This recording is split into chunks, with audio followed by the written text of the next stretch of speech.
ठीक है, बिस्मिल्लाहिर्रहमानिर्रहीम इसमें शुरू है। नहमदुहु व नसल्लिमु अला रसूलिहिल करीम, अम्मा बाद। दलालत लफ्ज़िया वज़इया। दलालत का माना हमने क्या पढ़ा था?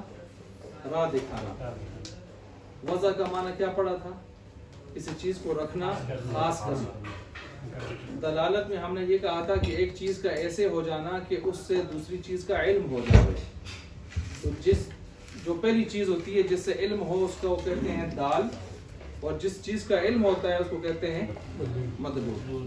मसलन धुआं देखा, नीचे आग का इल्म हुआ तो धुआं दाल हुआ और नीचे आग का होना मदलूल हुआ। ठीक हो गया। और वज़ा में भी दो चीज़ें होती हैं।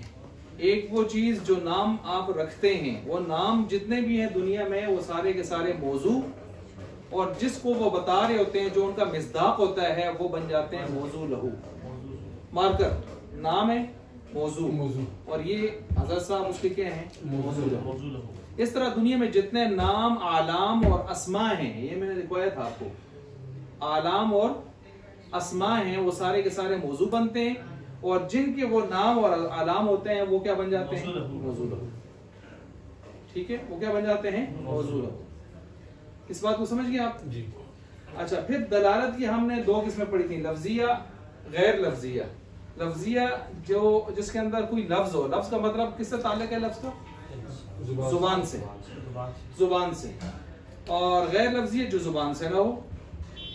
फिर मैंने यहाँ पर चार चीजें शायद आपको बताई थी। एक लफ्ज होता है, लफ्ज का ताल्लुक किससे है? जुबान से। नक्श जो उसका ताल्लुक तहरीर से है। ये मैंने लिखवाया है? ये लिखवाया जी, लिख लें। लफ्ज का ताल्लुक किससे है? ताल्लुक किससे है? जुबान से। नक्श का ताल्लुक किससे है? तहरीर से। और क्या है जी? मफहूम। मफहूम का ताल्लुक किससे है? अकल, दिल, दिमाग। ठीक हो गया। और एक चीज है मिस्दाक। मिस्दाक का ताल्लुक किससे है?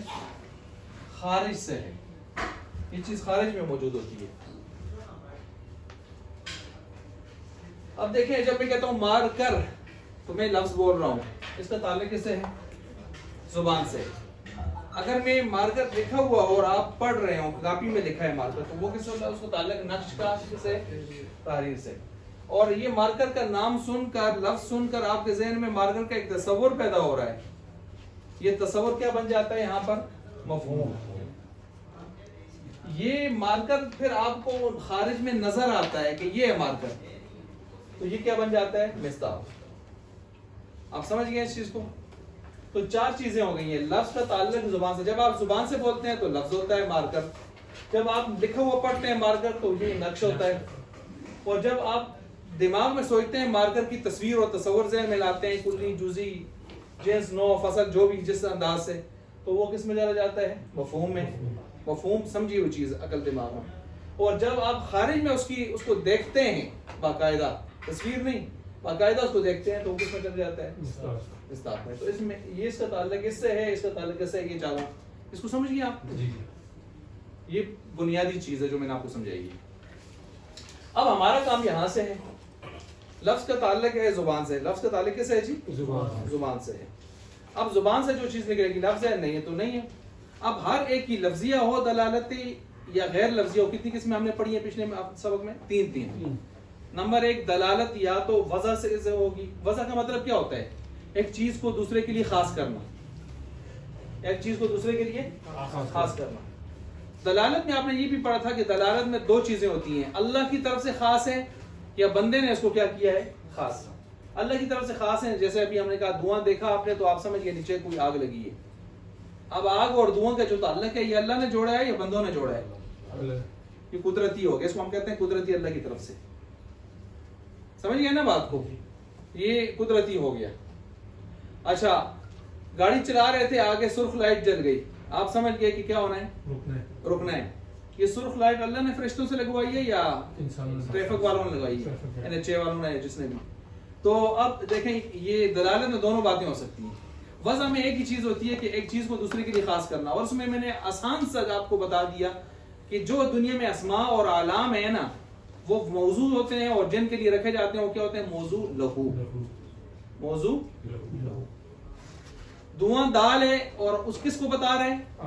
आग मदलूल है, क्योंकि मदलूल वो है जिसको बताया जाए। मदलूल मफऊल, जिसके ऊपर दलालत हो रही हो, मफऊल यही होता है ना। फिर आ जाए जी, ये तो मैंने पुरानी चीजें थोड़ी सी दोहराई ताकि आपका तसलसल कायम हो जाए सबक से। अब लफ्जिया वज़इया, लफ्जिया भी हो वज़िया भी हो, इसकी मिसाल कोई दे दे। मसलन दुनिया में कोई नाम, आप यहाँ किसी का नाम ले लें, मसलन जी असद साहब। अब असद साहब, असद इकबाल साहब। अब देखें, असद इकबाल ये नाम है और इनके वालिदैन ने इनके लिए रखा है, तो वज़िया हो गया। और मैं अभी बोल रहा हूँ जुबान से असद इकबाल, तो साथ लफ्जी भी समझ गए, लफ्जिया हो गया और वज़ा रखा गया इनके लिए हो गया। तो ये हो गया लफ्जिया वज़िया की मिसाल, ठीक हो गया। इसी को अगर आप गैर लफ्जिया वज़िया बनाना चाहते हैं तो मैं जुबान से न कहूं बल्कि कागज पर लिखा हुआ दिखा दूं। ऐसे लिखा हुआ मैं कहूं, ये मसलन मैं कहता हूं असद इकबाल, ये देखें, अब मैं बोलता नहीं हूं, ये लफ्जिया गैर लफ्जिया और वज़िया इसलिए कि ये नाम उनके लिए उनके वालिदैन ने। तो देखें, एक ही चीज दोनों की मिसाल बन रही है। अलीम साहब, जुबान से कहूं तो लफ्जिया वज़िया और जुबान से न कहूं तो गैर लफ्जिया वज़िया। एक ही चीज हमने दोनों की मिसाल बना दी है। इन दोनों को निपटा दिया हमने। आगे चलें। तबीया, तबीया आप यूं समझे एक इंसान और गैर इंसान जानवर। बस देखें, आसान कर रहा हूं मैं आपके लिए। मसलन भूख को जाहिर करने के लिए इंसान कोई आवाज निकालता है, या दर्द को, खुशी को जाहिर करने के लिए, तो वो इंसान के निकाले हुए लफ्ज से हुरूफ जाहिर होते हैं, तो उसको हम लफ्जिया में ले जाते हैं। उसी तरह की एक आवाज घोड़ा निकालता है अपने भूख को जाहिर करने के लिए, मालिक को बताने के लिए कि भूख लगी हुई है, तो उसको हम गैर लफ्जी में लेके जाते हैं। उसकी भी तबीयत से पता चल रहा है कि भूख लगी है, इसकी भी तबीयत से पता चल रहा है कि दर्द है, हाय हाय कर रहा है, वाय वाय कर रहा है, वाह वाह कर रहा है, कोई खुशी का इजहार कर रहा है। लेकिन इंसान के लिए लफ्जी हो जाता है और घोड़े के लिए क्या हो जाता है? नहीं, इंसान के लिए भी लफ्जिया तभी हो जाता है और उसके लिए गैर लफ्जिया तबीया। तबीयत में दोनों बराबर हैं, उसकी भी तबीयत है, इसकी भी। लेकिन यहाँ लफ्जिया है कि इसके मुंह से निकले हुए लफ्ज शुमार हो रहे इंसान है और उसके मुंह से निकले हुए लफ्ज शुमार गैर लफ्जिया। कुछ मेरी बात समझ आई? मैंने देखें बिल्कुल आसान कर रहा हूँ आपके लिए। पहले मैंने क्या मिसाल दी? लफ्जिया वज़िया, गैर लफ्जिया वज़िया। मैंने क्या मिसाल दी? दुनिया में जितने नाम है, मैंने कहा असद इकबाल, मुंह से बोला लफ्जिया वज़िया, इधर इशारा किया गैर लफ्जिया वज़िया। आसान हो गया ना? 6 में से 2 किस्में निमट गई हैं, एक लफ्जिया में से, वज़िया में से, और एक गैर लफ्जिया वज़िया में से। अब हम चल रहे हैं तबीयत की तरफ। तबीयत में मैंने क्या कहा? इंसान और घोड़े में फर्क कर लें। इंसान भी अपने खुशी गमी को बताने के लिए जो लफ्ज बोलता है तो लफ्जिया तभी हो जाएंगे, और जब घोड़ा बोलता है गैर लफ्जिया तो गैर लफ्जिया तभी। आसान हो गया? अच्छा जी, अब आ जाए अकलिया की तरफ। लफ्जिया अकलिया, लफ्जिया अकलिया और गैर लफ्जिया अकलिया। गैर लफ्जिया अकलिया वही है जो हम बार बार मिसाल दे रहे हैं, धुआं, धुआं, आग। तो देखें, धुआं कोई लफ्ज नहीं है और किसको बता रहा है? आग को। और धुएं का आग को बताना क्या तबीयत के जरिए से? तबीयत ऐसी है या वज़िया ऐसे है? नहीं, किस वजह से? अकल। अकल कहती है जब भी धुआं उठता है तो नीचे क्या होती है? अब इधर आए लफ्जिया अकलिया। मैंने इसके बारे में आसान उसूल बताया था, नहीं बताया तो लिख लें। दुनिया में जितने कलिमात मोहमला हैं, जब उसको दीवार के पीछे से कोई बोले तो लफ्जिया अकलिया हो जाएंगे। बताया था ये ना? जी जी जी। लफ्ज देज, देज का कोई माना नहीं है। इसको सही करें, उल्ट करें तो क्या बन जाएगा? ज़ेद। तो तो जब आप जैद कहेंगे तो ये लफ्जिया वजिया में चला जाए, क्योंकि जैद उसका नाम माँ बाप ने रखा है और जुबान से बोलते हैं लफ्जिया है। लेकिन जब आप कहते हैं स्कोल्ड करके देश, तो देश कोई नाम कोई बामाना लफ्ज नहीं है, तो ये मोहम्मद बन जाता है। और मोहम्मद लफ्ज कोई दीवार के पीछे से बोले, आपकी अकल आपको कम अज कम ये बता देती है कि बोलने वाला कोई इंसान है, लेकिन ये पता नहीं चलता कि वो बोल क्या रहा है। बोल जैसे मैंने मिसाल दी थी, हम यहाँ बोल रहे हैं, बार वाले हमारी आवाज सुन रहे हैं, सिर्फ उनको आवाज जा रही है लेकिन समझ नहीं आ रही, तो क्या पता चलेगा? लफ्जिया अकलिया, लफ्जिया अकलिया। लेकिन अगर उनको हमारी आवाज भी समझ आ रही है, हमारा मफहूम भी समझ आ रहा है, फिर किस में जाएगा ये? लफ्जिया वज़इया, क्योंकि जो लफ्ज हम बोल रहे हैं जिन मानी के लिए उनको वो भी समझ आ रहे हैं। जब आपने इसी मैंने पुराना सबक दोहरा दिया है, ठीक है। इसमें आज हमने जो पढ़ ली है आगे, इसमें से जो आपने पहली किस्म पढ़ी कौन सी? दलालत लफ्जिया। चले मैं आपसे अभी हल करवा लेता हूँ, तो जब तक आप ही बोलेंगे उस वक्त तक मसला हल नहीं होगा। दलालत लफ्जिया वज़इया की मिसाल कोई दे दें? यहाँ जी ऐसा सब लफ्जी भी हो वज़इया भी हो, जुबान से ये लिखा हुआ नहीं, लिखा हुआ नहीं, गैर आप गैर उसका बोल लफ्जिया वज़इया लिखा हुआ, लफ्जिया वज़इया नहीं यार गप मारते ना, लफ्जिया वज़इया ठीक है, यानी बोल रहे हैं बोर्ड पे लिखेंगे या किसी पेज पे लिखेंगे तो वो गैर लफ्जिया वज़इया हो जाएगा। ठीक है जी। अब तबइया की तरफ आते हैं। लफ्जिया तबइया की मिसाल आप दे रहे हैं। लफ्जिया तबइया, इंसान या घोड़ा?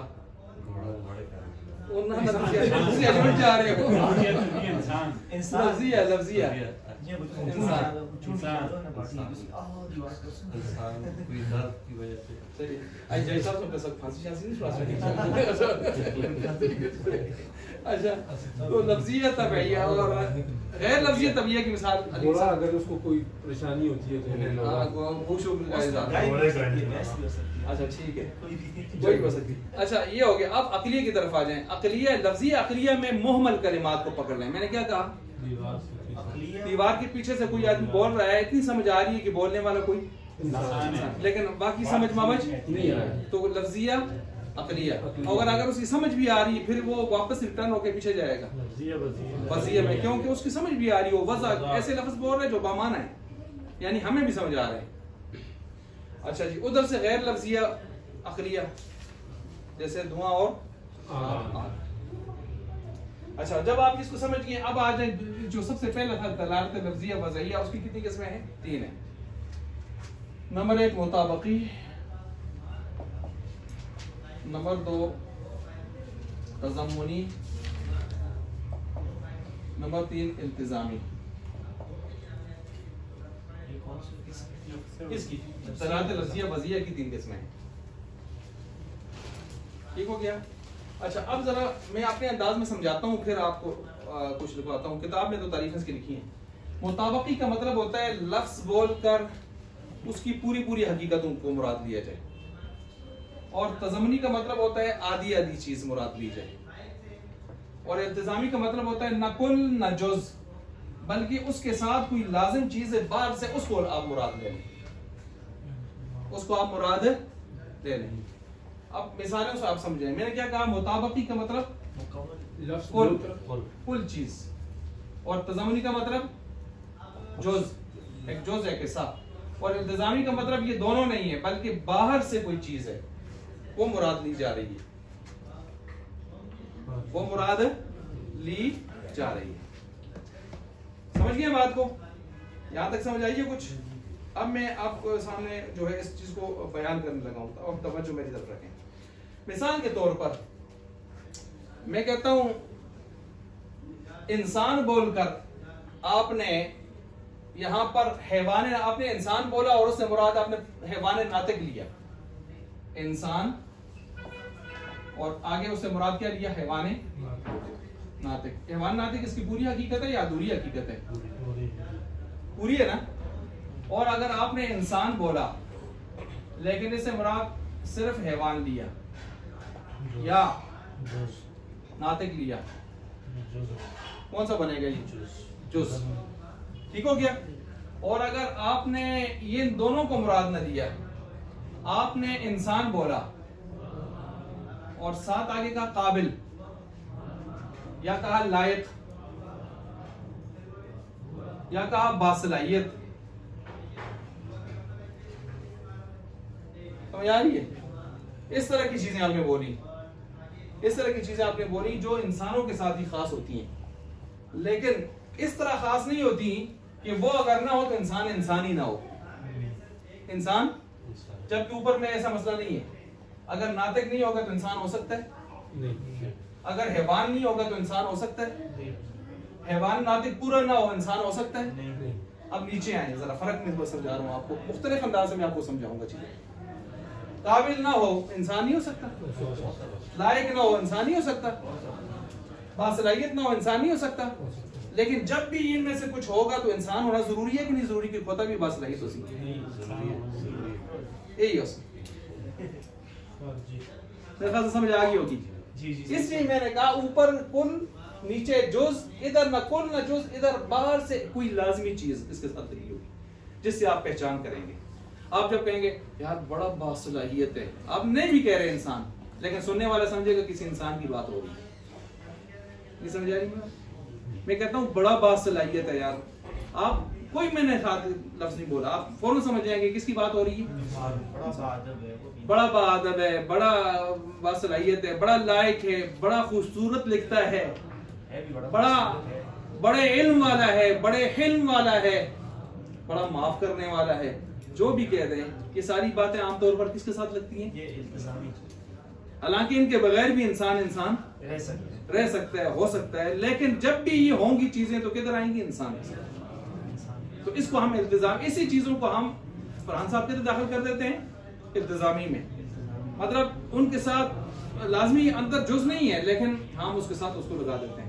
अली साहब समझिए, ये दूसरी मिसाल समझा रही है तज़म्मी। मैं समझा इस अलग समझो, इस अलग से ज्यादा मुश्किल है आसी बता दो ऐसे कोई चीज। अब आए जरा उसको देखते हैं। मसलन हम कहते हैं यार इंसान कोई आदमी है ना, उसके बाद मसलन इस हवाले से मैं यूं कह सकता हूं कि मुताबिक से है, मुवाफिक से है, मतलब पूरी पूरी चीज मुराद ले लेना, क्या करना? पूरी चीज पूरी। और तज़म्मुनी ज़िमन से, ज़िमन का मतलब होता है बगल, बगल में आप किसी चीज को रखते हैं तो पूरी पूरी बगल में नहीं आती, बल्कि दाएं बाएं से भी नजर आती है, तो अधूरी आती है। क्या आती है? अधूरी। और मुताबिक में क्या आती है? पूरी। उसके बारे में अरब लोग कहते हैं ताबक़न नारु बिन नारी, जूता जूते से क्या हो गया? बराबर। आप जब जाते हैं तो वो कहते हैं 10 नंबर जूता दे दें, तो 10 नंबर जूता जब वो देते हैं तो ये नहीं एक 9 नंबर लेते हैं, एक 10 नंबर लेते हैं। जूता जूते से क्या होता है? पाँव से क्या होता है? बराबर। तो उसी से आप इसी तरतीब से ताबक़न नारु बिन नार, जूता जूते से बराबर हो गया, यानी मुताबिकी में जो लफ्ज आप बोलेंगे उसकी पूरी हकीकत मुराद होगी, उसकी पूरी। चले मैं आपको समझाने के लिए कोई मिसाल देता हूँ। मैं कहता हूँ आज हमने अपने उस्ताद मोहतरम से कुदूरी पढ़ी, अब इन दोनों में कौन सी मुराद हो सकती है? ऊपर वाली पूरी कुदूरी एक दिन पढ़ सकते हैं आप, कुछ हिस्सा पढ़ा, समझ आ गई? हमने इस साल अपने उस्ताद से कुदूरी पढ़ी है, या आप इस तरह के लफ्ज इस्तेमाल कर रहे हैं, लेकिन चूंकि इस्तिलाहात का इल्म नहीं होता, समझ आ गई? पूरे साल पढ़ी, आप खुद ब खुद सियाक सबाक से पता चल गया कि ये मुताबिकी है। और जब आपने कहा कि इस आज हमने कुदूरी पढ़ी है तो खुद ब खुद पता चला तो क्यों आज हो नहीं सकता कि आज एक दिन में आप पूरी कुदूरी पढ़ें। आप सब समझ गए? इंसान के अलावा और मिसालें भी हो सकती है ना, मैंने दी थी ना, ये मिसाल तो दी इसमें हो सकती है नहीं, अभी कुदूरी की मिसाल मैंने दी ना, समझ आ गई ना? अच्छा अब एक और इसकी मिसाल समझिए। मैं कहता हूँ ज़ैद हातम ताई है, ज़ैद हातम ताई, ये कुल ये मुताबिकी है, तज़म्मुनी है, इंतज़ामी है। ये हातम ताई ज़ैद का नकुल है, नजुज़ है, बल्कि हातम ताई के अंदर मुराद है सखावत। हातम ताई को लाज़िम थी सखावत, तो हातम ताई का मतलब है ज़ैद सखी है, ज़ैद सखी। तो ये खुद ब खुद हमें पता चल जाएगा कि इसमें से कौन सी दलालत आ गई है? अच्छा मैं कहता हूँ ज़ैद शेर है। अब ज़ैद शेर हो सकता है, शेर की तो दोम होती है, 4 टांगे होती हैं, चीरने फाड़ने वाला होता है, तो शेर को क्या लाज़िम है? बहादुरी। तो शेर जैद क्या है? बहादुर। शेर। ये कौन सी इनमें से दलालत है? इंतजामी। कुछ समझ आ गई? इंतजामी को भी अच्छी तरह समझ गए। और तज़म्मुनी की जो मैंने आखिर में मिसाल दी है, वो इंसान से हटकर जो मिसाल दी है उसको भी समझ गए। ये आप इस्तेमाल करते हैं। कभी कभी चीज का नाम आप ले रहे होते हैं, आपकी मुराद वो पूरी नहीं होती, अधूरी होती। मसलन आप कहते हैं माली साहब उठिए, बाहर चमन में जाइए, पौधे काटिए। पौधे कौन सी दलालत है? क्यों? शाख तराशी। वो जुले मुंड उकड़ पा रहे तुसी आओ एक ही कीते ही वो है तो है पौधे काटिए कड़ो रे काटे वो है हो जालिमा में तो मुक्ताब की ना है ऐसा में तो क्या है ऐसा ये दो तुसी इस्तेमाल करते हो, लेकिन चूंकि इस्तिलाहात तलब नहीं होता। मैं तो सब समझ गए होंगे। ये मिसालें भी हमने अपनी बनाई हुई हैं समझाने के लिए। समझ गए असद साहब? अच्छा, अब इसके साथ एक और चीज समझिए। एक होता है लाजिम, एक होता है मलजूम। एक होता है लाजिम, एक होता है मलजूम। मसलन जब आप किसी को कहते हैं नक कटा, क्या कहते हैं? नक कटा, नक कटा। अब नक कटे को क्या लाजिम है? नाक। नाक होगी तो कटा होगा ना, नाक ना हो तो कट सकती है। तो नाक क्या है? लाजिम है। ये लाजिम है। ये क्या है? मलजूम है। आई बात समझ? ये क्या है? मलजूम। मलजूम यानी नाक होगी तो कटी होगी, नाक होगी तो कटी होगी। अच्छा, मैं कहता हूं लंगड़ा, लंगड़ा टांग। कौन लाजिम है? और लंगड़ा क्या है? ठीक हो गया? छोड़ो ठीक है जी।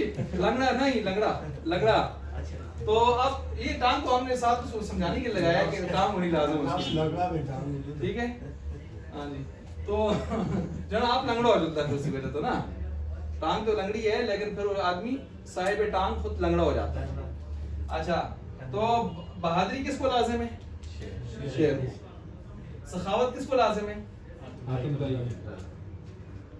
यहाँ कट होना किसको लाजिम है? यहाँ लंगड़ा होना किसको लाजिम है? तो इंतजामी में यही चीजों का लिहाज भी किया जाता है कि आप जिसको कर रहे हैं। मसलन आप किसी पत्थर को नाबीना कह सकते हैं क्योंकि उसकी आंख ही नहीं है। तो नाबीना होने के लिए अब नाबीना और आंख वो उसमें भी बता दें। नाबीना आंख क्या लाजिम है? आंख लाजिम है। और ये क्या है? आंख होगी तो नाबीना होगा ना। पत्थर को हम नाबीना या इसको नाबीना नहीं कह सकते। इस तरह भी हो सकते हैं, नबीना से मुराद इंसान हो, इंसान लाजिम और नबीना इस तरह क्योंकि इंसान ही नबीना हो सकता है। असल में देखें नाबीना पूरा इंसान तो नहीं होता ना, उसकी आंख के साथ जिस जुज के साथ ताल्लुक होगा उस जुज को लेंगे। मसलन लंगड़ा का ताल्लुक टांग से तो टांग से लेंगे, नक कटा तो उसका ताल्लुक है ही नाक से तो हम उसको लेंगे।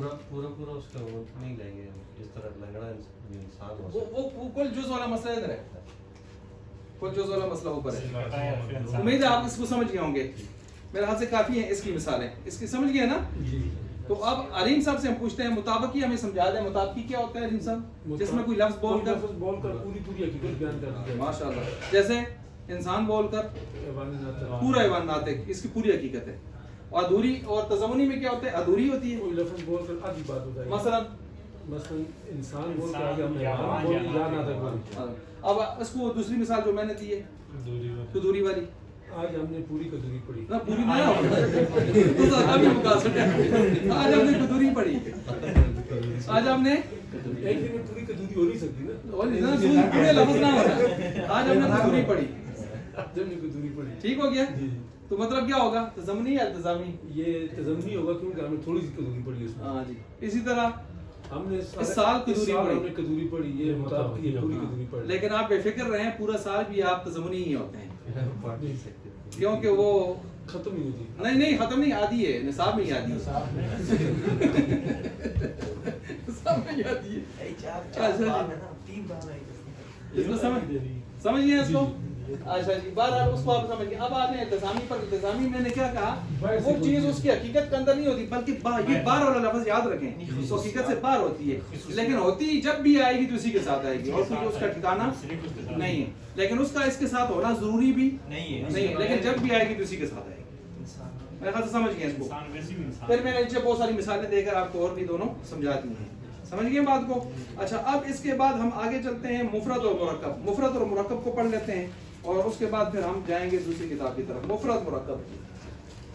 अब मुफरद मुरक्कब को देख लें। एक होता है मुफरद, एक होता है मुरक्कब। आपने मुफरद मुरक्कब तो खैर नहू में भी पढ़ा है, एक लफ्ज एक माना, एक लफ्ज एक माना, और मुरक्कब कम से कम 2 कलमों और ऊपर की हद मुकर्रर नहीं है, 2 कलमे हों। अब वो इस्नाद हो मुरक्कब ताम, नाकिस हो इस्नाद पूरी ना हो तो मुरक्कब नाकिस गैर मुफीद, इस तरह पढ़ा है ना। अब यहाँ मंतिकी भी मुफरद और मुरक्कब की बातें करते हैं। इनके यहाँ मुफरद की एक लफ्ज एक माना, एक लफ्ज एक माना, या लफ्ज के जुज से माने के जुज पर दलालत का इरादा न किया हो। जरा किताब में देख लें क्या लिखा है, लफ्ज के जुज से माना के जुज पर दलालत का इरादा न किया हो। लफ्ज के जुज से माने के जुज पर दलालत का इरादा न किया हो। ये तारीफ आपने देख ली, जी जी, पढ़ें जरा। लफ्ज के जुज से माना के जुज पर दलालत का इरादा न किया हो। ये तारीफ आप अपने पास नोट कर लें, क्योंकि जब भी अगर इम्तिहान में आ गया मुफरद क्या होता है तो आपने ये तारीफ लिखनी है, एक लाइन की तारीफ। ठीक हो गया।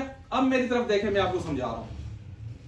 मुफरद को अगर आप, अच्छा मुरक्कब इसका उल्ट हो जाएगा, लफ्ज के जुज से माने के जुज पर दलालत का इरादा किया गया हो। अच्छा, अब मुफरद की 4 किस्में आप समझ जाएं, मुरक्कब उसका उल्ट है, वो खुद बहुत समझ आ जाएगा। मसलन जी, मुफरद की पहली किस्म जी, मुफरद की 4 किस्में। नंबर 1 क्या लिखा है जी, लफ्ज का जुज ही ना हो, लफ्ज का जुज ही ना हो। देख लें, लफ्ज का जुज ही ना हो, अकेला एक लफ्ज हो, अकेला एक लफ्ज हो जी। अकेला एक लफ्ज की मिसाल किताब में क्या लिखी, जरा देखें। के देखें, लफ्ज के हमने जो किताब में लिखा है, मैं नहीं लिखता, ताकि आपको वहां जो लिखा है आप उसको समझें और यहाँ मिसाल के साथ उसको समझें। के उर्दू वाले अच्छी तरह जानते हैं कि ये जो लफ्ज के है, इसके आखिर में जो हा है ये इसका जाती हिस्सा नहीं है, ये सिर्फ के नीचे जो कसरा है ज़ेर, उसको जाहिर करने के लिए इसको हम लाते हैं। चुनाचे इसकी असल बॉडी लफ्ज काफ है, इसी तरह ही है ना जी। असल बॉडी में क्या है, ये हा नहीं, हा सिर्फ इसके कसरे को वाजे करने के लिए लाई जाती है। तो ये सिंगल एक ही हर्फ हो गया इसमें। इस तरह के कोई भी लफ्ज अगर दुनिया में हैं, चाहे किसी भी जुबान में हैं, वो मुफरद की पहली किस्म में आएंगे। मंतिकियों के हाँ मुफरद की पहली किस्म कौन सी है, जिसमें एक हर्फ वाला लफ्ज।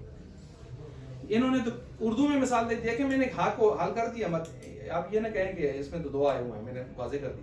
मैंने कहा किसी भी जुबान में। अब अरबी में ले लें, अरबी में जैसे लिखें हमजा इस्तिफाम, अरबी में क्या है, हमजा इस्तिफाम। हमजा इस्तिफाम क्या होता है, आ, क्या होता है, आ, इस तरह होता है। अनज़रतहुम, आ ज़ैदुन इंदक, आ ज़ैदुन इंदक, क्या माना है इसका, क्या है ज़ैद आपके पास। तो यहाँ आ तने तनहा एक है कि नहीं है, हमजा इस्तिफाम अरबी में, ये भी इसकी मिसाल है। ये मुफरद की पहली किस्म हो गई। अलीम साहब क्या नाम है इसका पहली किस्म का, जिसमें कोई जुज ना हो। जुज ना हो क्या मतलब, सिंगल एक लफ्ज पर मुश्तमिल लफ्ज। अरबी में क्या मिसाल दी हमने। अब दूसरी आ जाए, दूसरा क्या है, लफ्ज का जुज हो लेकिन मानादार ना हो। क्या लिखा है, लफ्ज का जुज हो लेकिन मानादार ना हो। मिसाल के तौर पर ये मैंने दूसरा लिखा, इंसान। अब ये इंसान में देखें, एक हरफ है या कई हरफ हैं, कितने हरफ हैं, अलिफ नून सीन, अलिफ नून 5, कितने हैं 5।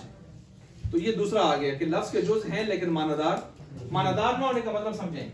मसलन हम ये नहीं कह सकते कि अली से मुराद असद मुबारक साहब का सर है, नून से मुराद इनकी आंखें, सीन से मुराद इनके होंठ हैं, और अली से मुराद इनका ऊपर का दाढ़ है, और नून से मुराद नीचे का दाढ़ है। काम खत्म हो गया। इस तरह कह सकते हैं? एक इंसान, मतलब ये एक इंसान है, बस पूरी बॉडी पर दलालत करता है। तो लफ्ज के जुज जरूर है, मानते हैं, लेकिन उनका मतलब नहीं। लेकिन उनका मतलब कोई भी नहीं है। वो सारा मिलकर एक ही मतलब बता देते हैं। लफ्ज का जुज मानीदार ना नहीं, इसको समझें। वैसे आप तो पढ़ते रहेंगे लेकिन समझ नहीं आएगी। इसको समझें जो मैंने हकीकत समझाई समझेंगे प्रैक्टिकल कि लफ्ज के हरफों से आप उसके पार्ट्स पर दलालत नहीं कर सकते। यानी उसके पार्ट्स बना सकते हैं लेकिन उन पार्ट्स का कोई माना उसके साथ मानादार नहीं होंगे। इसलिए कहा लफ्ज के जुज तो है लेकिन मानादार नहीं है। तीसरी किस्म क्या लिखी है? लफ्ज के जुज भी हैं, मानादार भी हैं, लेकिन माना मकसूदी नहीं है। माना मकसूदी नहीं है, यानी माने का कसद नहीं किया गया। लिख लिया? अब इसको समझे। नंबर 3, अब्दुल्ला नाम। अब्दुल्ला नाम हो। मसलन हजरत का नाम अब्दुल्ला है। क्या नाम है? अब्दुल्ला आलम है। मैं जब इनसे कहूंगा अब्दुल्ला, तो आप इसका ये मतलब लेंगे या वो ये लेंगे अल्लाह का बंदा या हजरत? नाम ऐसे ही है ना? मकसूद नहीं तो है। ये क्यों कानून है कि आलाम में रखने के बाद माने का एतबार नहीं होता। ये उसूल है, ये पिछले साल भी मैं बताया था। आलाम रखने के बाद माने का एतबार नहीं होता। रखते हुए लोग पूछते हैं क्या माना है जी इसका, लेकिन बाद में फिर एतबार नहीं होता। लिहाजा आप उसके नाम को जब रखा है शनाख्ती कार्ड में, हर तरफ चला गया, तो अब आप उसको नहीं कह सकते वो एक कस रहे हो को फलां, बस हो गया तो हो गया। हाँ शिरकी कुफरी है तो फिर आपको बता दें, बाकी थोड़ा बहुत माने में कोई मसला है तो आप खामोशी रहें। आई बात समझ? अच्छा, अब देखें अब्दुल्ला नाम हो। अब देखें जुज हैं कि नहीं है? जी। अगर आप बड़े जुज भी लें तो अब्द और अल्लाह दो जुज हैं। माना भी है, आपका माना बंदा और अल्लाह का माना अल्लाह की जात। मकसूद नहीं है। लेकिन मकसूद नहीं है। क्या मतलब? अल्लाह का बंदा मकसूद नहीं होता जब हम नाम के तौर पर बुलाते हैं। खास शब्द। ये मुफरद की तीसरी किस्म। ये मुफरद की तीसरी। मुफरद की चौथी किस्म, लफ्ज का जुज भी हो, मानादार भी हो, और माने का इरादा भी किया जा सकता हो, लेकिन दलालत मकसूदी ना हो। दलालत मकसूदी ना हो। ऊपर मानी मकसूदी नहीं है ना, इधर दलालत मकसूदी नहीं है। माने का इरादा भी किया हो लेकिन दलालत मकसूदी ना हो। चुनांचे उसकी मिसाल है हैवाने नातिक। नाम हो, ये भी नाम हो। अब इसको देख लें जरा। देखें हैवाने नातिक, अगर किसी का नाम रख दिया आपने, मसलन किसी का नाम रख दिया हैवान नातिक, हम कहते हैं हैवाने नातिक। तो अब हैवान नातिक आमतौर पर नाम लोग रखते नहीं। और जो नाम बिल्कुल ओपरा सा हो तो लोग खुद ब खुद उसके माने की तरफ जाते हैं। यार ये नातिक सुने नहीं, इसका मन क्या हो। आई बात समझ? तो फौरन वो लफ्ज जोज वाला भी है, जोज मानादार भी है, हैवान का मफहूम है, नातिक एक मफहूम है, आपने पीछे बयान किया इसका। और जब भी आप ओपरा से नाम सुनते हैं तो आपके ज़हन में फौरन उसका माने का तस्वुर भी आना शुरू हो जाता है। नहीं आता तो पूछते हैं आप, लेकिन इरादा नहीं होता कि हैवान से मुराद हम कहें ये जो हैवान है ना ये होता है, ये होता है, ये होता है, ये होता है। ये जो नातिक है ना इस तरह होता है, नातिक ये होता है, तो लिहाजा ये हैवान नातिक है। इस तरह हम कहते नहीं। तो माने तक चले जाते हैं लेकिन दलालत तक नहीं जाते। और नहीं इतना कोई बांधे है जोर बे के तो कितनी किस्में हो गई? चार। मेरे ख्याल से समझ गए होंगे आप मुफरद मुरक्कब। हलीम साहब जी बिल्कुल। आप बयान करते हैं मसलन पहली किस्म कौन सी है? इसमें लफ्ज सिंगल एक हरफ नहीं होता इसका। जुज नहीं होता, मतलब सिंगल एक हरफ पर मुश्तमिल कलमा होता है। कलमा होता है जैसे अरबी में अस्तफामिया। और ये हा किधर है? इसकी ज़ेर की वजह से, ज़ेर को ज़ाहिर करने के लिए आई है, वरना इसका ऐसा नहीं। नंबर 2 इंसान, मतलब इसमें जुज मौजूद होते हैं लेकिन उन जुजों का मतलब माना नहीं होता। नंबर 3 जुज मौजूद होते हैं, माना भी मौजूद होता है लेकिन मकसूद नहीं होता। क्यों? वो क्या होता है? वो नाम होता है। क्योंकि उसूल क्या है? आलाम रखने के बाद माने के एतबार नहीं। चौथी किस्म में जुज मौजूद होते हैं, माना भी मौजूद होता है, इरादा भी होता है लेकिन उसका जो है वो नहीं होता। अलीम से बात से पूरी छुट्टी की दी नहीं तो जहाज में कोई उड़ता उड़ता नजर आते हैं। अच्छा तो हैवान नातिक जो है समझ गए इसको? जी जी। मतलब माना तक हम गए लेकिन दलालत मकसूदी नहीं, दलालत मकसूदी नहीं है। कौन सी फसल होगी ये अभी आपकी? सबक नंबर कौन सा हो गया?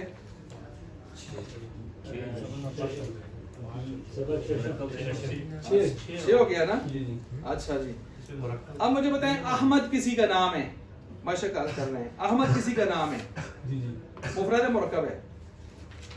अहमद अहमद ये मुफ्रद मुफरद है, ये किस में आएगा? तीसरे नंबर किस में आएगा? तीसरे नंबर पर आएगा। बताएं जी किस में आएगा? दूसरे में आएगा। दूसरे में आएगा। इसके अज्जा मानादार नहीं है, दूसरे में आएगा। दूसरे में आएगा। किस में आएगा? दूसरे में आएगा। अच्छा जी, इसी तरह आगे देखें मुजफ्फरनगर तीसरे में आएगा। मुफरद है मुरक्कब है? मुरक्कब है जी मुरक्कब है। दो दफा मुफरद है मुफरद। मुजफ्फरनगर किस्म में है ना। हाँ तीसरी किस्म है, किस में आएगा? यानी दो जुज तो हैं लेकिन माना मकसूदी नहीं है। नहीं। मुजफ्फरनगर कहकर आप एक जगह मुराद लेते हैं, ठीक है जी। अच्छा इसी तरह आगे देखें इस्लाम आबाद, ये भी तीसरी किस्म में पंजाब तो ये इस्तेमाल हो रही है चीज़ें। अच्छा इसी तरह आगे देखें जी अब्दुर्रहमान, ये भी तीसरी किस्म तीसरी किस्म में आएगा। अच्छा आगे देखें जोहर की नमाज, ये मुरक्कब है, उधर से मुरक्कब इजाफी है और इधर भी क्या है? मुरक्कब है। क्यों? आप जोहर की नमाज से मुराद जोहर भी लेते हैं, नमाज भी और की भी पढ़ते हैं और सबका आपने जहन में रखा होता है। अच्छा आगे चलें जी, आगे रमजान का रोजा, यही है। हर एक रमजान का अलग मफहूम लेते हैं और रोजे का जी जी। आगे एक तरतीब से लेते हैं। अच्छा माह रमजान माह रमजान जी, मुरक्कब इजाफी है।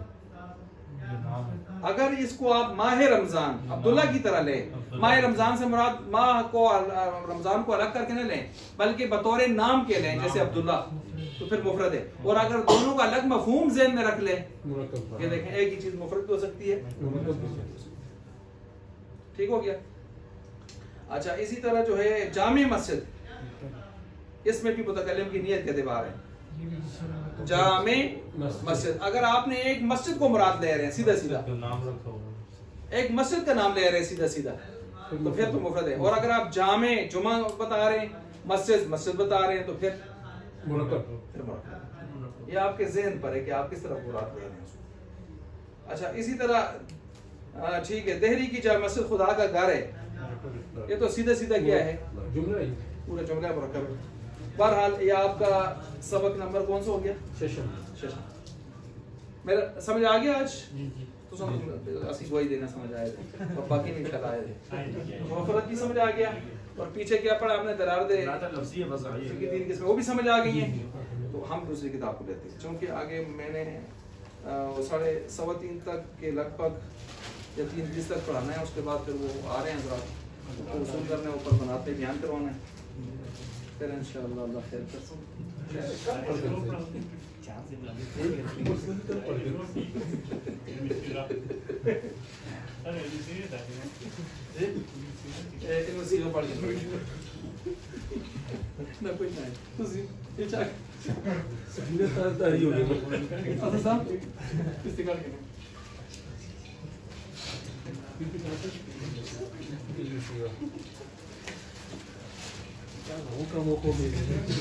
फाइनेंस हो गया, अकाउंट ऑफिस हो गया, ये कोई आसान चीज नहीं। बहुत मुश्किल है, मौलवी बनना आसान है ना।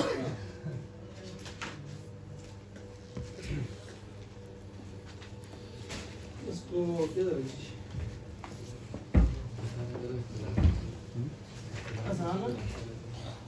जी तो देखो दस्ता वगैरह सामने तो कर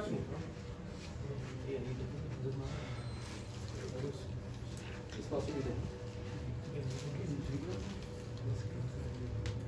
हाँ